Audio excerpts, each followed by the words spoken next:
প্রত্যেক বছরের মতন এবারও আমরা চলেছি মায়ের দর্শনে। দেখো কিভাবে ছুটতে ছুটতে চলেছি, কিন্তু এতটা আনন্দ করতে পারবো আমি সত্যিই ভাবতেই পারিনি। প্রত্যেক বছর আমি যাই মায়ের দর্শনে, কিন্তু এতটা আনন্দ হবে আমি বুঝতেই পারিনি। তো সম্পূর্ণ ভিডিওটা তোমরা দেখো, দেখলে বুঝতে পারবে। তো এইগুলো কারা আমি বুঝতে পারছি না, দেখো কত সুন্দরভাবে সাজিয়েছে। আর দেখো হাতে মানে হাত মিলাচ্ছে সবাই, খুবই ভালো লাগছে জিনিসগুলো দেখলে। আর আমার সামনে না চট করে এই ঘোড়াটা চলে এসেছে, আমি বুঝতেই পারিনি।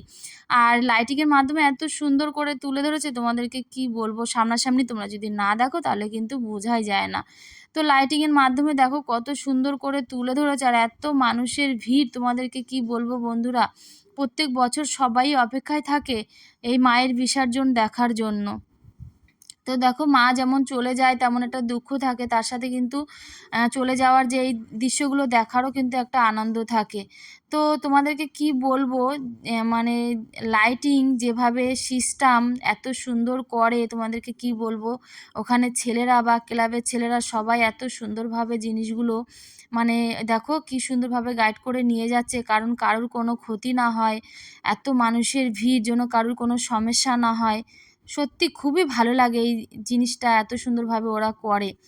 তো দেখো সবাই সহযোগিতা করে, খালি ওরা বলে নয়, এখানে রাস্তাঘাটে যারা আছে সবাই সহযোগিতা করে যেন কারোর অসুবিধা না হয়। দেখো এত সুন্দরভাবে বাজনার ব্যবস্থা করেছিল, এমন বাজনা নেই যে তারা মানে আয়োজন করেনি, এত সুন্দর। আর প্রচুর লোক চারিদিকে, এপাশে ওপাশে প্রচুর ভিড়। আর এই বিসর্জনের দিন ওখানে রাস্তা পুরো বন্ধ, একটা গাড়ি ঘোড়া কিছুই চলে না, পুরো টোটালি সবই বন্ধ। তো দেখো এই যে আগে একটা বাজনা চলে গেছে, আর এই একটা বাজনা, এই বাজনাগুলোর নাম কি আমি জানি না, কারণ অত আমি বলতে পারবো না, তোমরা ভুল হলে আমাকে ক্ষমা করে দিও। আর এটা দেখো হর হর মহাদেবকে সাজিয়েছে। আর এদিকে দিদি ভাইরা দেখো কত সুন্দর বাজনা বাজাচ্ছে, মানে তোমাদেরকে কি বলবো, মেয়েরা কিন্তু সব কিছু পারে। তো দেখো এই যে আর এই লাইটিংয়ের, আরও যে লাইটিংয়ের মাধ্যমে ওগুলো কি করেছিল আমি অতটা বুঝতে পারছি না, তোমরা জানতে পারলে কমেন্ট করে জানিও। আর এই যে সাঁওতাল দিদি ভাই যারা ডান্স করে তারাও এসেছিল, জানি না ওনারা ছিল নাকি কেউ মানে নাচ শিখে সেইগুলো তুলে ধরেছে, আমি অতটা বুঝতে পারবো না।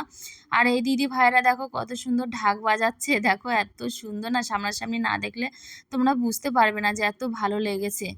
আর মানুষের তো কোনো তুলনায় নেই, মানে কি বলবো, সবাই এত সুন্দরভাবে শান্তশিষ্টভাবে দেখে। আর এই যে মাকে তোমরা দর্শন করে নাও, তোমরা সবাই ভালো থেকো, সুস্থ থেকো, সেই কামনাই করি মায়ের কাছে। মা আবার আসবে, যেমন মায়ের যাওয়ার একটা দুঃখ আছে, মা আসবে সেই আনন্দও কিন্তু আছে। দেখো প্রত্যেক মানুষের সবাই আনন্দ করতে করতে চলেছে, আর সেই সাথে কিন্তু আমরাও দেখো সামিল হয়ে গেছি ওই আনন্দর ভিতরে, ভিড়ের মাঝে আমরাও চলে গেছি আনন্দ করতে। সত্যি খুবই ভালো লাগে, কিন্তু সবার মাঝে যদি এইভাবে আনন্দ করা যায়, কিছুক্ষণ তো ভালো থাকা যায়, মানুষের জীবনে দুঃখ কষ্ট তো থেকেই যায়।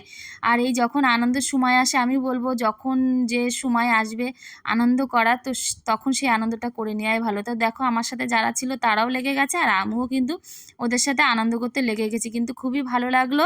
চলো বন্ধুরা টাটা, আমার ভিডিওটা কেমন লাগলো কমেন্ট করে জানিও।